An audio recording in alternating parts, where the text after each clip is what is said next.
name is John Meyer. I'm one of the senior partners at Foster Global. We're a global immigration law firm located in Houston, Texas, and we have offices worldwide. Specifically, we have an office here in Ho Chi Minh City. Our firm focuses on U.S. and global immigration. I happen to lead our investor practice, and I deal with EB-5 as well as non-immigrant visas like L1, E2, as well as the immigrant process, EB-1C, for those people who want to set up their own business in the United States. So the E2 visa is a visa based on a treaty between the United States and another country. Unfortunately, the US and Vietnam do not have a treaty that would enable Vietnamese nationals to qualify for the E2. Therefore, a Vietnamese national would need to go ahead and secure another nationality, for instance, Grenadian nationality. The US and Grenada do have a treaty. They have a treaty based on investment, so you could secure an E2 visa. What that would require is setting up a US business, showing that you are a Grenadian citizen and own at least 50% or up to 100% of that US business. You would need to show that you're going to work as an executive or manager in that company, and you'd need to go ahead and make a substantial investment. My experience, a substantial investment is probably $200,000 or $250,000 or more. You need to show that the money is at risk, the money has been spent.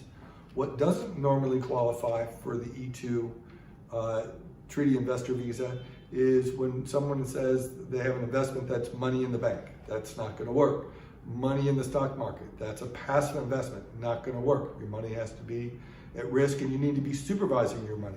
Or other types of passive investment, such as just buying a lot of land, really you need to have a business that requires a day-to-day supervision, and you're going to be generating at least 2 or 3 employees in that business.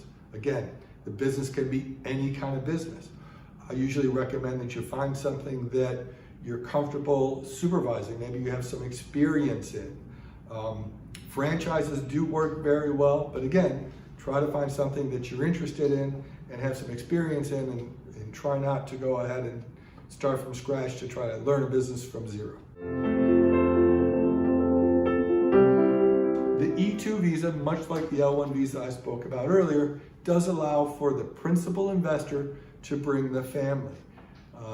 The family all receives E2 visas just like the principal investor. The dependent spouse can go ahead and also apply for an employment authorization document. That's a work authorization, allows them to work anywhere they want. The minor children who are single are also eligible to accompany the investor as their children, and they're eligible to go ahead and attend public school and attend public university up until the age of 21. At 21, then the children would need to go ahead and switch to a student visa. So can a E2 person switch to a permanent green card once they've entered the United States as E2? Absolutely yes. And there are several different categories that they might be able to qualify for. If the E2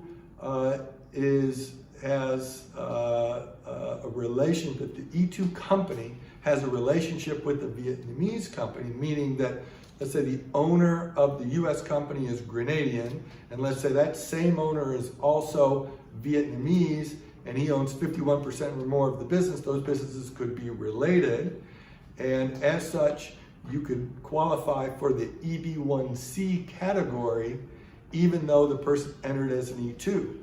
The key for the US business is going to be to grow the business sufficiently. You need to have a business that's going to generate a lot of employment.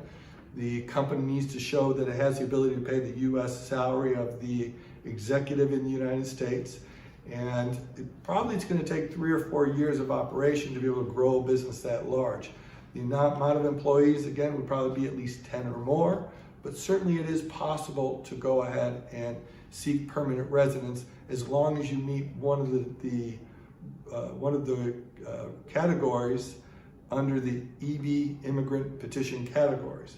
Another option could be that the dependent spouse who has an unlimited work authorization finds a job with a business not related to the investor's business, and that U.S. company wants to sponsor him or her for a green card through a labor certification. That could be under the EB2 or EB3 category, and that is also a very common way for people to be able to immigrate to the United States.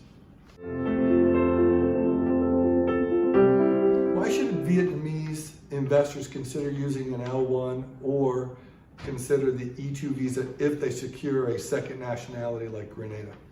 I think one of the main reasons is to be able to control your own destiny. If you're an entrepreneur and you enjoy running your business here in Vietnam, then I would suggest you consider opening and operating and running your own business in the United States. What I've seen in my 27 years of practice is that if a person's been successful in their country, which sometimes is a lot more difficult to be successful running a business, then running a business in the United States is usually a lot easier because things are a lot more transparent. The laws are more transparent. The opportunities there are immense. And if you go in with the right attitude, get the right help, whether it's from your immigration lawyer or accountants or other corporate attorneys, then you could certainly be successful in the United States.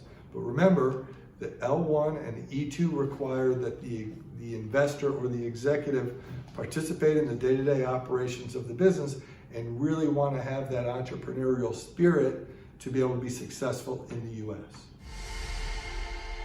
American Plus Group, đi Mỹ không xa như bạn nghĩ.